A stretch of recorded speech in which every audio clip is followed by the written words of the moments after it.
So our latest project is going to be Sean and I trying to install a limestone aggregate RV pad to go up underneath the Brinkley. We've had the Brinkley for about 4 months now, and it's so heavy that it's just sinking into the ground. We looked at doing a big concrete pad to put it on. Unfortunately, we spent all our money on the Brinkley, so we're gonna have to wait a little bit until finances clear up before we can really want or choose to invest the money into a very large concrete pad. And honestly, I don't know if I'm gonna want that look. I don't mind the limestone RV pads that we've seen in some of the parks that we went to. I wanna say Flamingo Lake has one. Anyhow, so we did a little research. We went on old trusty YouTube. Found a few videos that seemed doable. So here we are. We have just mapped out where we are going to put the pad, and I will let you guys know all of the materials and everything we use along the way, and if it works. Wish us luck. All right, so we decided that our RV pad, we're gonna have it come right off of our already existing janky looking driveway. I think we did 12 feet by what, 32?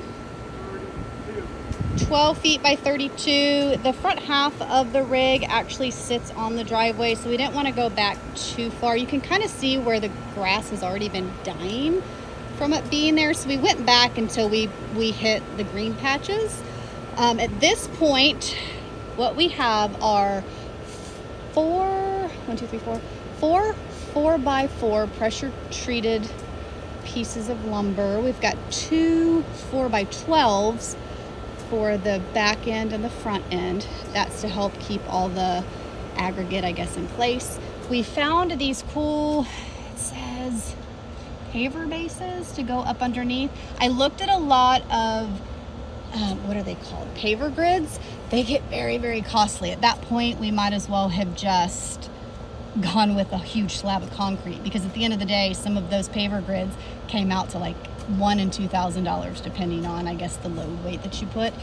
We're gonna give this a try. A lot of people I've seen use cardboard. We thought that was just a little too biodegradable, so we went with these pads. We just found them at Lowe's. They were pretty cost effective, I guess. They were $12.98 each. I snagged, it's kind of hard to see, well, you kind of see it right there. I was told that one of the biggest things you want to do is put down like a weed barrier. I found a huge roll. It's like 200 square feet. I'll probably need a little bit more, but it was on clearance for 16 bucks, so I couldn't pass that up. So far, all in with all of this material, we're about $600 in. We did get rebar pieces that we're going to secure the 4x4s with. We're going to drill holes into them and kind of pound it into the ground. There's Sean working hard. And next we'll be trying to prep everything and then have the landscaping people come out and give us, we're not even sure. We got to mathematically figure out how many tons we need, and hope that once we bring the rig back home that it doesn't sink down. It's hard to see like any kind of grading with this camera right now, but this side was really sinking down, so we added more dirt. We'll see how it goes. I'm hopeful. I think it'll definitely much better than looking at all the weeds and dead grass. We found this cool thing. What's it called again? This thing, that thing. A tamper. We found tamper. A camper. This thing at Harbor Freight. I got it on sale for $25. I think originally it was $29. I would have just rented, I think they have like these automatic plate compactors at Home Depot you can rent for $65 for a couple hours. I would have got that, but Sean seems to think that he's going to be able to save money by doing it that way. Another thing we did after we did the string to section out the area we're going to do, Sean says we didn't need to do it. I say we do, because I saw it on YouTube, just to make sure we keep the line straight. And I went through and I made sure that I followed the pink string with the yellow spray paint, so we didn't screw any of the lines up. You got my truck?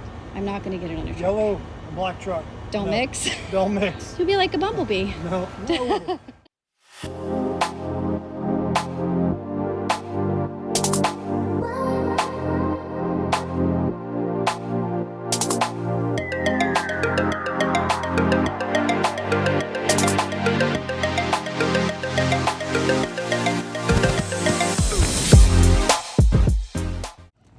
Here is the paver base that we got. Cuts easily. We were told that something like this would be good for underneath because it will prevent the limestone from really digging down into the dirt and settling. So we'll let you know after the fact if it's worth it or not. So this is the purpose of them, I suppose. We have a neighbor across the way who has a, what does he have? Like a big tractor? A skid something. So he's going to come over here this weekend and help us dig this down a few inches. Then this is going to be, after we compact it with the, I don't know, that pounder thing. I already forgot what it's called. Then, and everything seems level, then we're going to put these. Probably going to need a lot more. Well, might be pretty good. And lay all the things. All in the hopes of saving the dime. Typically we would be ecstatic that we got extra wood. However, we have pre-measured everything for exactly 32 feet, 16, 16, 32. And of course we are 16 and 2 inches. It's like we're trimming. Yeah, we're gonna have to trim. There's some rebar that we're gonna use to reinforce these after we put them on the sides. 16.2? So we got 8 inches extra of wood. What about the 12s? Let's try the 12s and see, are those actually 12 feet? Like I said, any other time I'd be happy with extra wood. How big?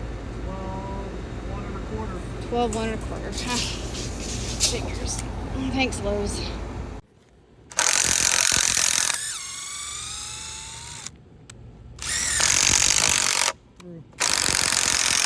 Where is the rebarb going to fit in that? Should.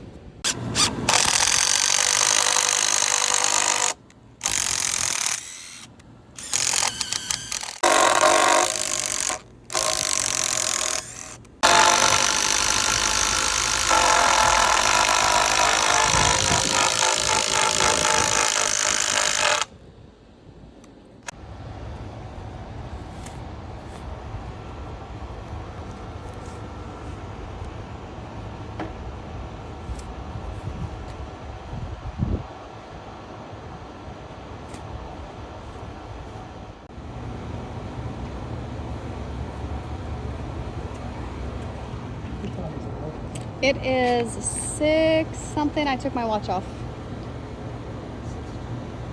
All right, just leave it there, baby.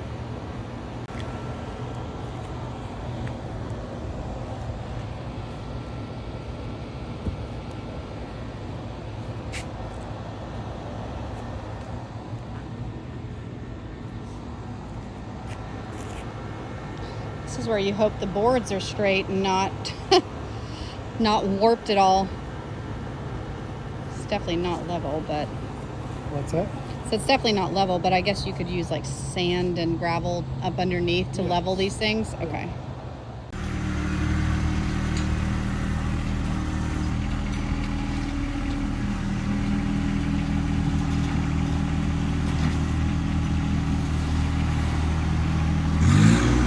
Cool.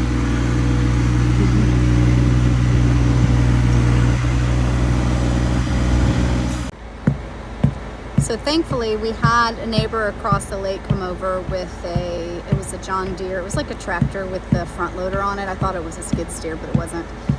That was enough to take a lot of the manual labor off of Sean and Kyle with trying to go down about 4 or 5 inches to get ready for the limestone aggregate.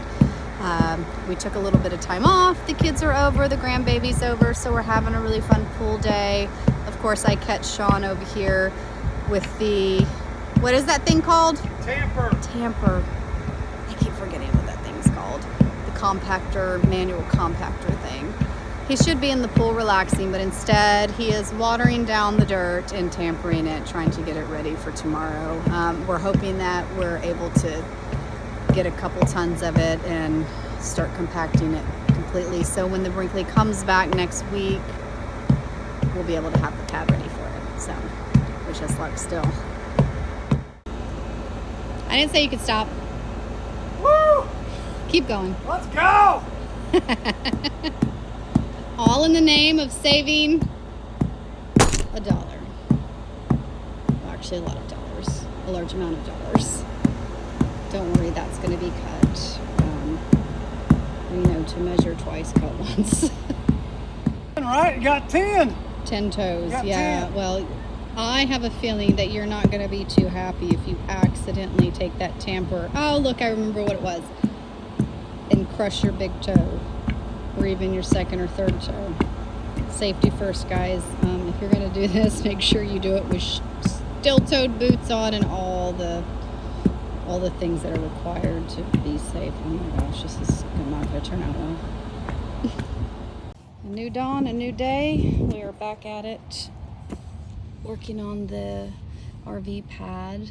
This morning we are trying to make sure all of the timber is level around the frame. We've pre-drilled, which I know I said this before. Sean went and pre-drilled some holes that we're going to reinforce with some rebar.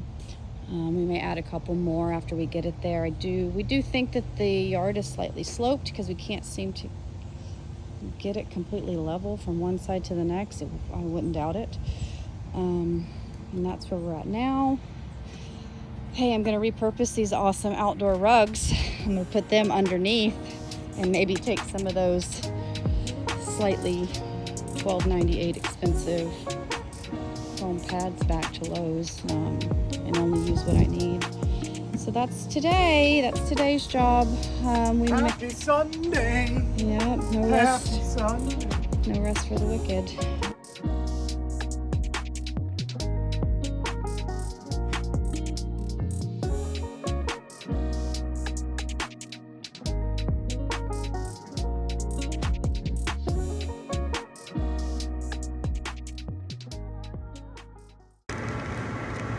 So we ended up taking back about 18 of the foam paver bases because we realized we weren't going to need them. So next what we're going to do is we went and got some of these little like garden spike things. We're going to use this to secure the weed barrier underneath, and then we've got more landscaping pegs that we're going to use these to help hold down the paver pads that we did keep to go up under the tires. After that's all said and done, tomorrow should be limestone aggregate day.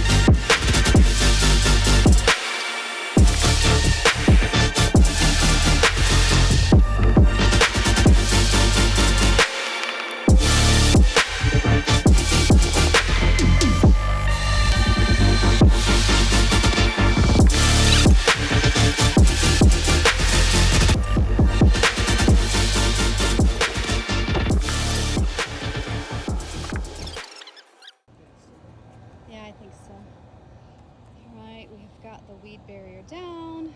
Now we're going to further reinforce with these paver bases.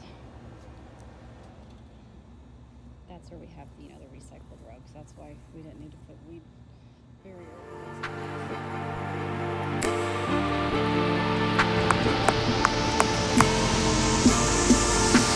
Some have 3, some have 2. I have a 2.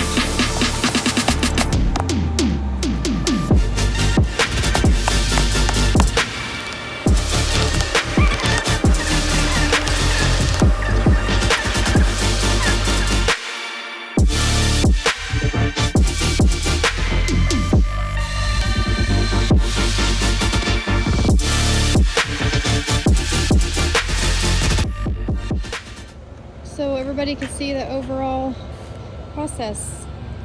Are you happy so far? No? Cheers. Cheers. It's fall in southern Georgia, you guys, and it's 92 degrees. Hotter than the devil's backside. All right, so we ended up going with 7 scoops of the limestone. It's about $89 each. Really not bad. $20 delivery from Liberty Landscape down in Yulee. Kudos to them. Liberty Landscape. Yes, Liberty came through today. They weren't going to be able to deliver until Thursday, and then we called this morning. They're like, yeah, we'll make it work. It'll be the end of the day, but that's what we got so far. So now all we have to do is go through and take the tamper and try to get it all level and smush down, and then it should be ready for Miss Brinkley.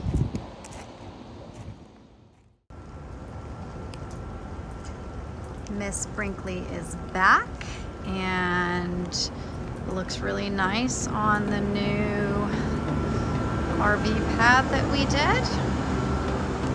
It's holding up just fine. Not too bad for a DIY job by a bunch of amateurs. It'll definitely save you a dime if you do it yourself and you go with the limestone aggregate versus going with concrete.